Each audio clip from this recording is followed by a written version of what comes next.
Welcome to Cyber Sidekicks, the weekly cybersecurity podcast hosted by Richmond Advisory Group's principal analysts, namely me, Rory Duncan. And me, Christina Richmond. This podcast is your go-to partner for understanding the cybersecurity market, industry trends, and the real-world challenges of protecting organizations today. Hey, Rory, how are you?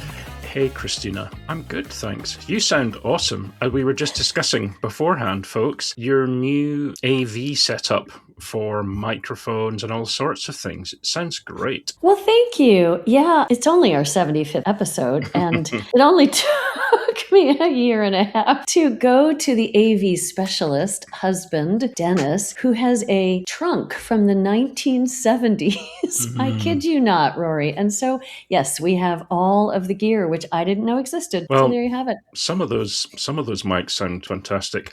We'll need to get Mr. Richmond on at some point to tell us about his very interesting musical journey, because I'm sure there's some stories to tell there. Maybe for a special episode. Yeah, Great. I think that would be great. Fine. So I have a question for you, though. Have you received your invitation to the historic Order of the Thistle service in Edinburgh for the second day of Royal Week? No, you haven't? I think it must have got lost in the post, Christina. I think so. Clearly. I think so. They've forgotten you, clearly, because all of your neighbors are royal. Well, some of them are. I don't want to go into too many details, but it's the kind of ceremony that they do each year and so on. I'm not the biggest fan of royalty, but I should probably say nothing more than that. Otherwise, I might get into trouble. Anywho, let's talk about the newsletter. We have an early newsletter this week, Christina, which is great to see. I know, because usually I'm late. But I thought this week's issue of the newsletter was quite interesting, Christina. Talk about the latest kind of theory research paper that you've been writing. I've been off on my own sort of digging into this thing called services as a product. It's not really a category yet. I was talking with one of our clients and he was saying, I really like the acronym SAAP. And I said, well, it's a little close to SaaS. He goes, yeah, but that's kind of a good thing. So he and I had an interesting chat, and I ended up writing this white paper on services as a product, or SAAP, which basically means it's a product that is created within the services industry to deliver outcomes. So it's repeatable work that is part of a service, like writing a tabletop exercise or doing your security program write-up, or any of those things that are repeatable. And it could even be on the operational side. Like there are a couple of companies I'm seeing doing this. One is IBM with Argo and Atom, those two products, and Ada. So they have all these acronyms. Argo is their risk and governance operational tool. Ada is sort of the Uber umbrella thing. I don't remember what it stands for. And Atom, we've talked about a lot. It's the autonomous threat operational machine. They're a services organization delivering these products that do these repeatable, kind of the boring bits of security. Same thing with Blackwire, which is a startup, and they have a lot of these service as a product capabilities around consulting and managed services. So anyway, I thought it was an interesting concept and I decided to write it up. It's a 5-minute read. It's a downloadable report from our newsletter. It is not a blog, folks. So if you don't get our newsletter, I'm sorry, you might miss out. Fine. Yeah, so you can sign up for free, folks. We'll keep you in the loop about what's happening, and you can sign up on our website, or richmondadvisorygroup.com. So feel free to do that, folks. It'd be great to have you a subscriber. I wanted to give some listener feedback, Christina, that we received. Yes. You mean not the usual, what the heck are you talking about? Yeah, well, you guys have funny accents, or why do you talk about your cats? Yes, that kind of thing.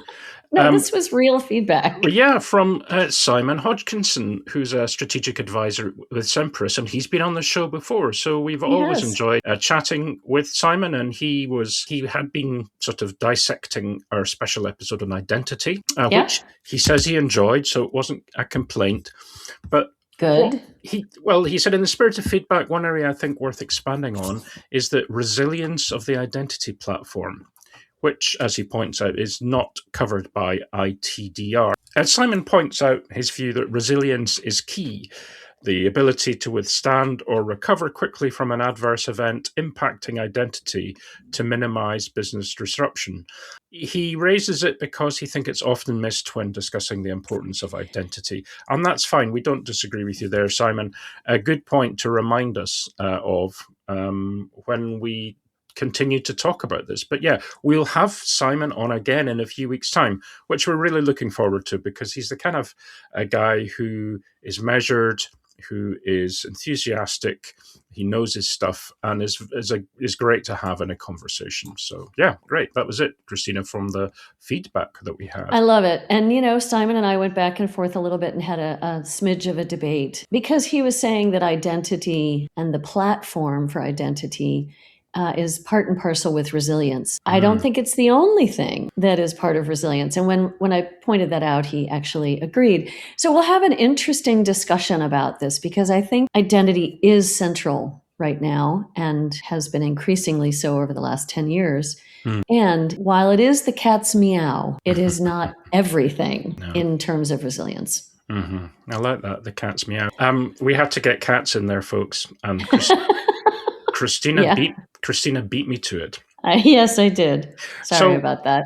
We'll also be covering a little bit of news this week, perhaps not as much as normal, but we'll be looking at some of the more recent earnings announcements. We will. We're going to look at, Palo Alto's stock surge. That is the end of June stock surge after the beginning of June was a bit of a fall. And so we'll talk about why that happened. And then, however, and we have a guest. Yes, this week's guest. Who is our guest this week, Christina? Oh, we have the esteemed Jayesh Kamat, Global Competency Leader in Application Security at IBM. Awesome. And he's going to come talk to us about why these companies like IBM are part of the Glasswing project and others with the, what are they called? They're not foundational models. I always get it wrong. Whatever they are, those Mythos models, the the equivalent at OpenAI, and how we have to look at them with a different lens in terms of vulnerabilities, and we have to then, from a defensive perspective, create the tools to be able to vulnerabilities and also use autonomous actions to combat them. So it'll be a fascinating discussion, I think. Yeah, great. Let's talk about some of the announcements, particularly on the financial side, about Palo Alto Networks, that you pointed this out to me. Yeah, it's really interesting. We've been tracking Palo for, a long time. For me, probably 20 years now. So Palo stock jumped more than 3% after Wells Fargo and BTIG upped their price target. And I thought, well, that's interesting. I remember some news a few weeks ago, the beginning of June, when it went down. Yeah. And I seem to remember the number 16% down. No, it dropped 5.6%. And that was June 2nd-ish. So they had a strong report in the beginning of June, and they dropped. And then now they're jumping up. And so I'm like, what is going on? So I dug in a little bit, read a bunch of news.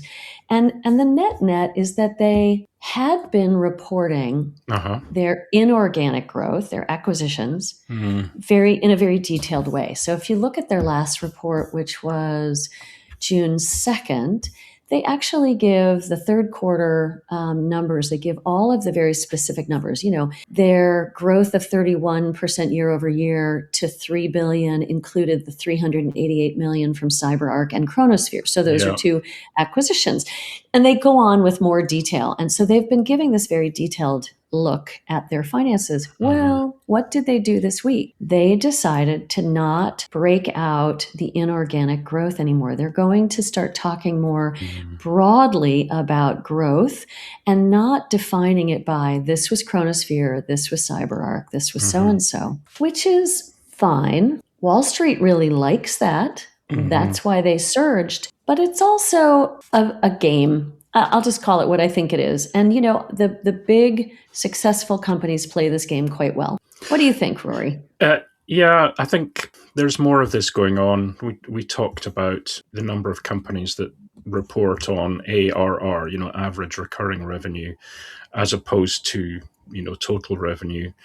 And I think also if a company is being less transparent, then perhaps it could be it tends to be the case that it's not for a good reason. It tends to perhaps try and mask issues in other areas. Now, you're right. The market doesn't care. As long as you've got strong growth, double-digit growth figures year over year, quarter over quarter, then awesome, right? But it's important, at least for us, for our perspective, but also to see what parts are growing versus what parts are not necessarily growing. And I think when you look at the total revenue, I did some quick calculations that even though the total revenue for third quarter 2026 grew 31% year over year, if you take out the revenue from the acquisitions, it grew 16%, right? Not 31. Now, and I loved your math. I was like, that is the kind of analysis that is so important, right? Yeah. And it means, 16% growth is great. I mean, some companies would be very happy with that. But if you think about the environment that Palo Alto Networks is in, its market position, the products it has, it's slightly concerning when we look at what their growth would be had they not, included the companies that were there. So your next example I thought was fascinating. Yeah. The next gen security ARR for the same quarter grew 60% year over year to 8.1 billion, which is great. Oh my gosh, 60%, that's huge. But what did you discover? Well, if you take out, if you do the reverse calculations, take away the 1.6 billion from the acquired companies, then the growth would only be 28%. Now, again, 28% is great, but it's certainly not 60%. And given, next gen security ARR is the big earner at the moment and has a huge potential given the advent of AI agents and the use of it and so on. It would be slightly cause for concern, I think, if I was an investor looking at this. Now, folks, we don't give investment advice. We're not affiliated with any of these companies that we talk about on this show. However, that kind of takes the shine off it a little bit. It does. 28%, though, is still a really solid growth. What I think is going to happen in the future, though, is Palo Alto is going to report their numbers with just the 60% and say, look, we grew this, the platform by 60%. And we won't be able to dig in and do the analysis that you've so kindly done to show our listeners how this stacks, right? Yeah. They did a similar thing back in, I think it was 2024. They had a stock dip.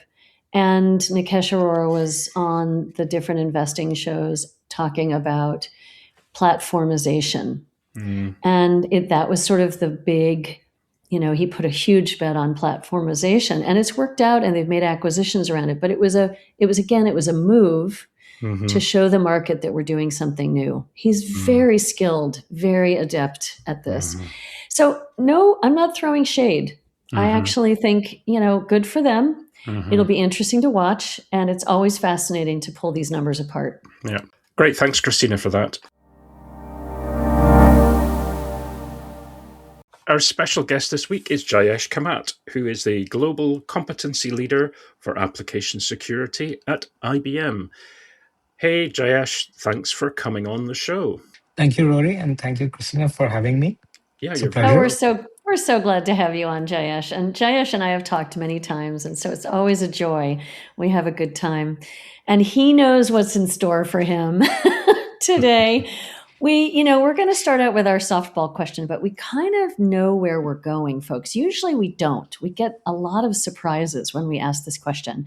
And so for those of you who have been following our podcast and thinking, oh, they script all this out, they plan it all, we really don't. And we haven't scripted this with Jayesh either, but we did chat a little bit about where we think this might lead us. So Jayesh, what is keeping you up at night these days? So Christina, I think the answer is frontier models, okay? Simply because it's literally the thing that we're doing over the past several weeks and almost a couple of months now. And I think the number of questions we've been fielding from our clients, from our partners, from even within our own colleagues, etc. It's just been around frontier models, their impact, and what are we doing, and how do we help, and so on and so forth. So that is literally the question that's keeping me awake. And I'm not surprised, right? We did chat about this just briefly. I mean, Rory and I talk about frontier models all the time, and we've talked about Project Glasswing, and we've talked about Daybreak Cyber Program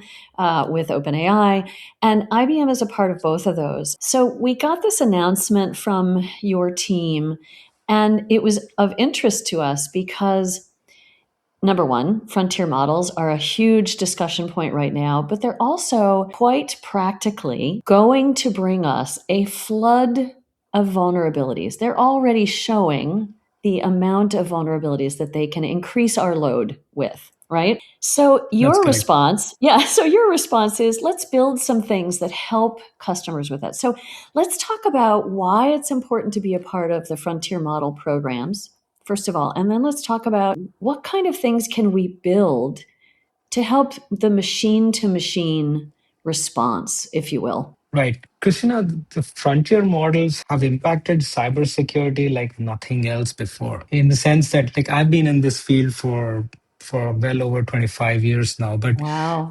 the capability of these models to, independent of humans, actually go and run an exploit is just crazy. With that kind of a power, it's very important that you stay close to it so that you can, you as a client or even IBM as a provider stays close to it so that we can basically ensure not only ours but also our client security. And similarly, the clients also can stay close to that access and to that power so that they can build their own security solutions. They can ensure that they have the right controls in place and they know what's coming. Okay, because as these models become more and more available, or their variants become available with others, the chances that malicious third parties would get access to it and they would start mining all these open source and other available software repositories for vulnerabilities and start breaking into stuff is going to just increase rapidly. So staying close is absolutely the right answer.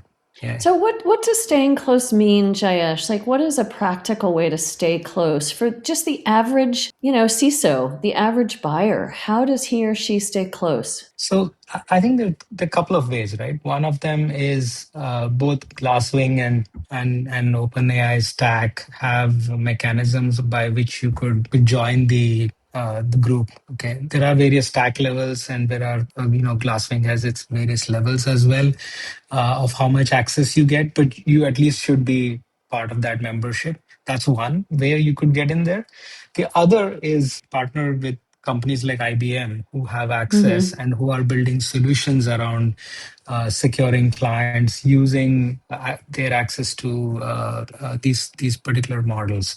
So both ways are absolutely available for every organization, and we should and they should try and keep up to date with them. Yeah. Well, that's great. And so when we're in an application security world in the CI/CD, we've Mhm. always had a challenge of incorporating security into, well, first of all, DevOps was a challenge, getting development and operations together. That was, I mean, I've been around long enough, and I think you have too, right? That we've seen Right. this gradual coming together of DevOps, and then we decided to insert security, DevSecOps.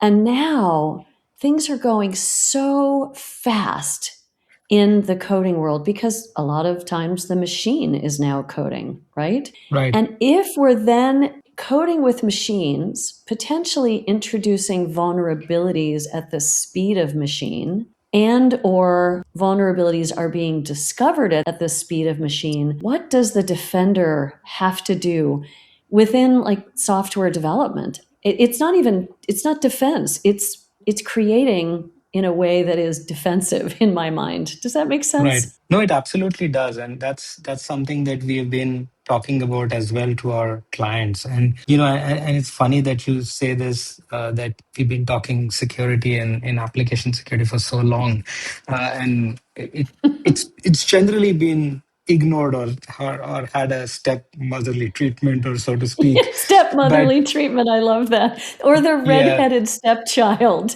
right, right. Yeah. But like my colleague was saying to me the other day, suddenly application security is like the most popular kid in the school now. So I'm like, yeah, You've that's arrived.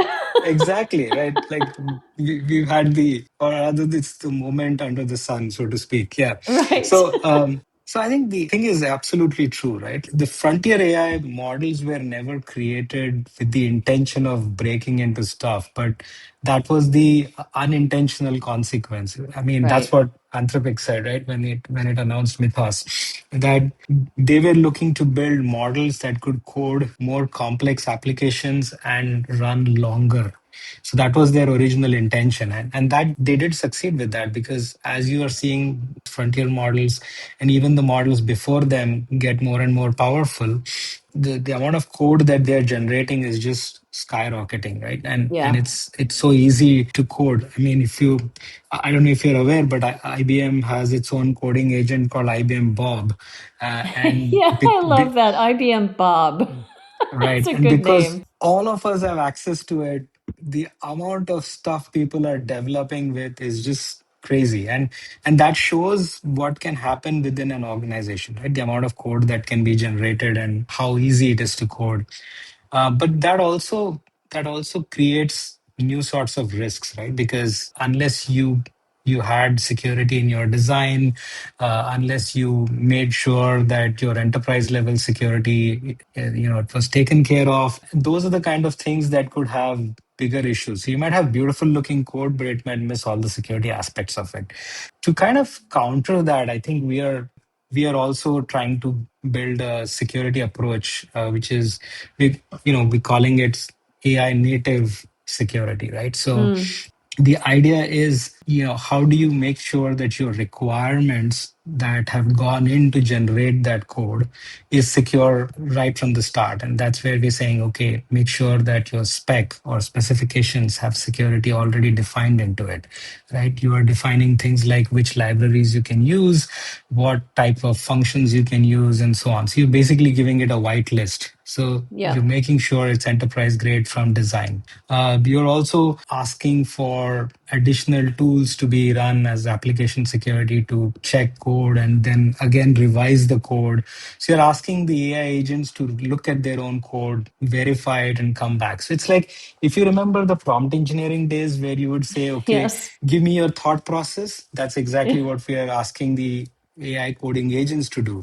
So all of these things put together is the new approach by which you could do security in the AI coding space. And obviously the traditional tools are also improving. They're getting AI native, like SaaS, TaaS tools, etc. Mm-hmm. Mm-hmm. And then with frontier AI models, we recently built what we call the security harness. Again, it's a nice new buzzword that came along, which simply means that you're controlling how you deploy the frontier AI models within your system to do security functions. It can now review code, identify vulnerabilities, provide the exploit path, and then once we know the exploit path, we could do one of two things: have some other coding agent auto-remediate, or have another agent go try and figure out what controls you need on a firewall to protect yourself while Mm. the coding agent is developing code. So all this new stuff is what we call as the AI native approach of security. So, how much is the human in the loop then with all of this? Because I heard something about, we're asking for the thought process, the prompt engineering. I loved how you said, do you remember those days, the prompt engineer? I was like, yeah, Right. back in the day. Was that like last year, Yes. or 2 years, maybe 3 years? But is the agent then not just showing its thought process to a human, but then also, as you said, another agent is evaluating, another agent is responding? Is that how this Mhm. works? Yes, and it's absolutely vital we do that, because the speed is too, it's speed and the volume is too great for human in the loop to be reviewing everything. But we Yeah. absolutely need those humans, in the sense that we do need break glass mechanisms. We do need some level of risk qualification in there, which says that, hey, if it's something simple, go do it automatically. But if it's not, if it's going to impact something, then let's go review it with a human and things of that nature, right? So the approach does need to take care of human in the loop. There's also the aspect which is the most important is context, right? The enterprise context needs to be taken care of. And that's where I think the next big thing is, which is making sure the enterprise context is built into all these security tools. And then based on the enterprise context, the human in the loop comes into play, and you have those mechanisms where somebody approves or reviews, etc. So I think that whole thing needs to be orchestrated. Right now it's moving so fast that you're just trying to plumb everything together, but at some point in time going to be like, let's step back, where's the context, let's add that in, and then it kind of becomes the ontology for everything else, right? So that's where things are moving. Right? I think it's really interesting. I go back to another really legacy term from my storage days, which is GIGO. So garbage in, garbage out, right? Right. And when Right. you were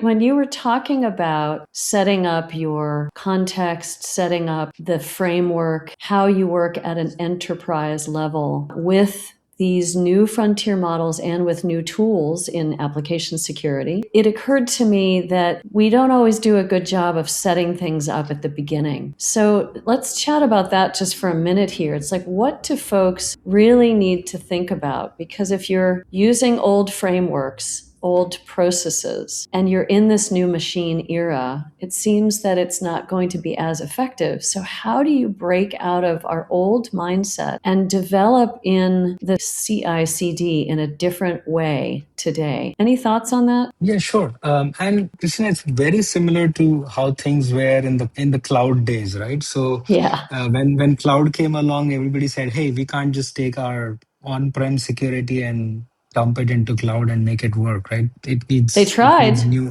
Yeah, exactly. Yeah. Exactly, and that's what we need to step away from this time, right? So we Yeah. learned that lesson then. So let's not try and get the same models in this case, right, or the same approach in here. But Jayesh, So but that's what we yeah, do. We repeat those failures and learn them again. I love that you're so optimistic, though. So I'll let you continue because I want to hear what you think we should be doing. hey, I'm a consultant, so I need to think that way. Right. Full Right, disclosure, it requires services to right. It help the requires enterprise. services. Well, and honestly, I'm in favor of that because I think that services are really required to break our old processes and to put us in the mindset of developing in a new streamlined way. I agree Right. with you. So full disclosure, you are in consulting. I love it. And it's very similar, right? So we basically have to make sure that we are adding security into the the new process at every gate, but in a native manner. And that's what I was trying to refer to when I said AI native, which is, if let's say you're using Cloud Code or Codex or one of those tools, right, or even IBM Bob, they all have their security definition. The new thing in the world of everything is markdowns, right? The MD files. So they have their skills, they have their MD files. So you need to make sure that those are the gates. So those are the mechanisms that you are inserting Yeah. security into at each phase, right? And your new equivalent of API is MCP, and that needs its own layer of what you can do, how you can access, who can access, and things of that nature. So I think fundamentally the security remains same, and that's why we Hmm. try to transplant it from one place to another, but the way it's deployed changes from technology to technology. So right now in the AI doing things, we have to remap them to how AI would do it, and Yeah. that's what is needed. Yeah. I love it. This was really illustrative for me, very educational, because honestly, application security, while I've covered it from the services angle, Jayesh, which is why it's comfortable to have this conversation with a consultant, really, honestly, I have not been the pure CI/CD software development kind of analyst in my background.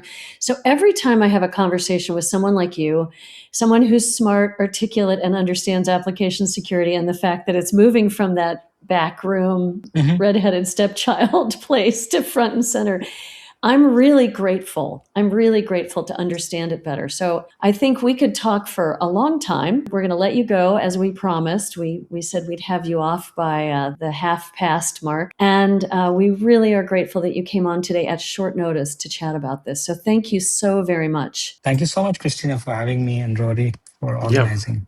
Yeah, thanks, Jayesh. That was great. Thank you. Talk to you soon. Well, it was a great chat with Jayesh there, Christina. It was so fun. I was just saying to you on that little pause that he's just so articulate, funny. You can hear the smile in his voice as he's talking. I really enjoyed chatting with him. Yeah, nice guy, soft-spoken, but really knows his stuff. He really knows his stuff. It was good to hear it from him, actually explain his perspective. That's always quite good. We always like folk who can come on and talk passionately about what they do, but also those who can kind of explain things in a way that doesn't overcomplicate the topic or jargonizes us or whatever. So yeah, great. No, and it was great. It was a fun discussion, but unfortunately, I think we probably need to wrap the show. What do you think? Yes, definitely. We're running slightly long, but that's okay. We had lots to talk about. So next week, folks, our guest will be Heath Renfro, who's the co-founder of the breach recovery specialist services firm, Phoenix 24. So we're looking forward to that one. Yeah. That's going to be a fun one. We talked with them first at RSA this year. And we were on the edge of our seats. And I don't know how much they can share publicly, but wow, they have some interesting recovery clients in the past. I'm sure they won't name them all, but they will give us a taste of what it means to go through breach recovery. Not incident response, folks, but what is it like to go through actual recovery? Yep. This is all right of boom stuff, right? Right of boom. And it's kind of a little bit far right. Actually, it's not even just right, because right would be the response, but then it's down the road a piece. Like after the responders have come in and gotten the attacker out of your network or your endpoints or what have you, how do you clean up on aisle 3, basically? And talking about cleaner, it reminds me of that Samuel L. Jackson movie, The Cleaner, where he would go in and basically sort things out after after something terrible had happened, and literally cleanup squad. So join us, please, for that. We look forward to you joining us. And if you'd like to get in touch with us, you can do so via email. You can send a message to Rory, me at rory@richmondadvisorygroup.com, or you can reach me, Christina, at richmondadvisorygroup.com, or you can just send it to info@richmondadvisorygroup.com, and we'll get it that way. So one of 3 ways to reach out. Great. Well, thanks again for listening, folks. We hope you can join us again next week. Bye-bye. Bye-bye.